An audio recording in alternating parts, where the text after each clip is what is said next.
Hey guys, it's been a day and we're going to be talking about how to get a Pokemon card distributor. Now in today's market, getting a Pokemon distributor is going to be very, very difficult. However, I'm making this video because of the clicks.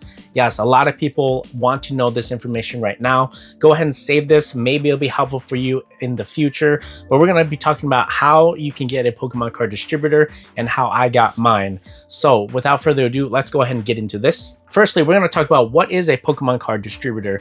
Pokemon card distributor is someone or an entity that distributes trading card games to local card stores or online stores / retailers at wholesale pricing for the most part. You might be wondering, why does Pokemon have a distributor? Why don't they sell just directly to people? Well, we know that they do via their Pokemon website. However, we know how terrible the website can be, and imagine this having to be monitored and serviced at all times. Pokemon has distributors because they already have these channels all set up, all the logistics already there, where they can go ahead and just send product to one place, and then that place will go ahead and send that out to the masses. So with Pokemon card distribution, Pokemon kind of is taking off a lot of risk when it comes to buying warehouse space, putting insurance on the items, making sure that people are employed. So it's a lot less work for Pokemon to go ahead and just send all this stuff to a distribution where they can send to other people. And additionally, having a distributor do all that work for you helps you out in the long run when you just focused on scaling the business and bring new ideas to the table. This is another reason why Pokemon has a separate entity print all their cards as well, so they don't have to worry about the space, the manpower, and all of the insurance or headaches and overhead that goes into having all of these different facilities. Yes, Pokemon could probably up their margins by quite a lot if they went ahead and took care of all this. However, all of this stuff is already in place, and honestly, it might not be worth all the hassle to change everything now. And we already know that these distribution companies already service a lot of other TCGs such as Magic the Gathering, Yu-Gi-Oh, Union Arena, Bandai, One Piece, you know it. So they've already have all these distribution channels that they're sending to other LGSs and online stores anyways. So it's just convenient in that point. Additionally, Pokemon wants this stuff to get to the hands of players.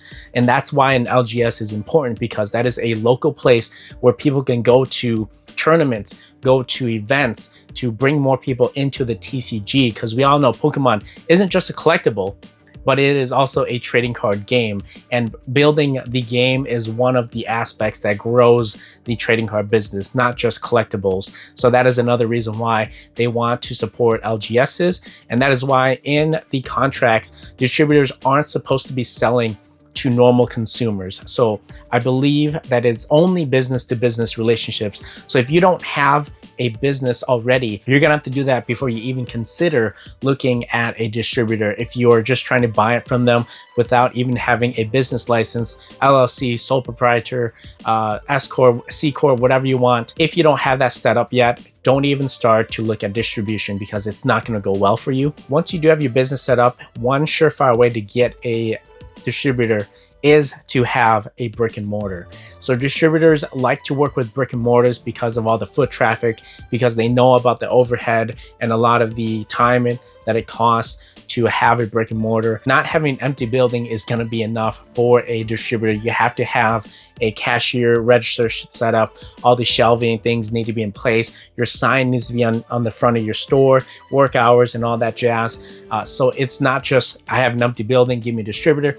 A lot of work goes into that. You have to be pretty much show ready for you to even start getting a distributor at all. Another reason why distributors like brick and mortars is because a lot of these games sell only to brick and mortar stores. So you're talking about Yu-Gi-Oh, sports, Magic the Gathering, Neopets, even Neopets, One Piece as well, yes. So all of these TCGs sell exclusively to brick and mortars only. Pokemon is somewhat of an outlier. They've got so much cards, so much out there that they allow only online stores like myself to purchase Pokemon cards. So if that ever changes, I would be in a lot of trouble. But luckily for Pokemon, we don't have to have a brick and mortar. As long as you have a business and you have established relationships, then you can go ahead and get distribution for Pokemon. If you don't want to start a brick and mortar, another way to get a distributor is to work. Get your name out there, get your brand out there, and show that you have sales, you have a good following. Maybe you make a video about how to get a distributor, and maybe someone that works for the distribution company will see that video and then go ahead and reach out to you for distribution opportunities. Right? I'm just kidding, not really. So if you have a following, you've been doing this for a while, maybe someone out there will find you and say, hey, let's go ahead and try to pick up this person because they do have solid sales data. They've been around the Pokemon hobby for a long time, and they kind of like your content and the way that you function. So that could happen. I've heard it happen for multiple channels. I don't know about it happening right now, but it is still a possibility. Another way you can try to get a distributor, this one's probably not going to work the best, but like I said, if you have a good following and you're actively trying to get a distribution, go ahead and go to the Pokemon card website. Once it unblocks you, go to the Pokemon card website. If you scroll all the way down to the bottom, click on the FAQ.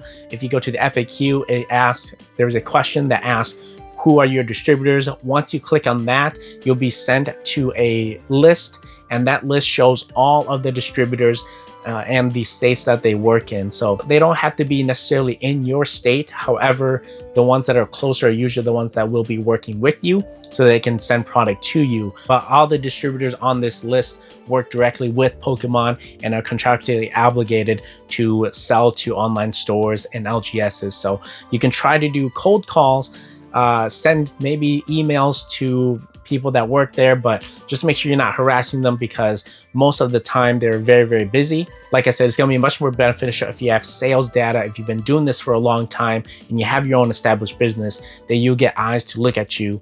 A lot of these distributors also have their own separate websites where you can go and fill out their surveys. So these surveys aren't going to guarantee that you will get distribution. However, they will show that you are interested.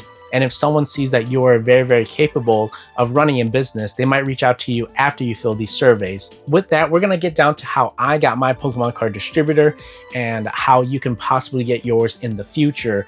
When no one wanted a distributor, when boxes were at $100, basically at distribution cost, I had the foresight to say, hey, we should probably get a distributor as soon as possible. Because of the 2021 craze, they pretty much shut the door on any online stores.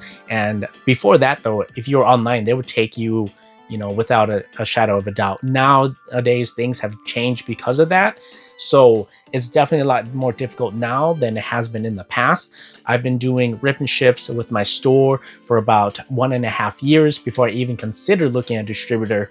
I already had everything established. I had a following, I had a store. I heard about a distributor accepting online applications. If you went ahead and emailed them, filled out a survey, and that is exactly what I did.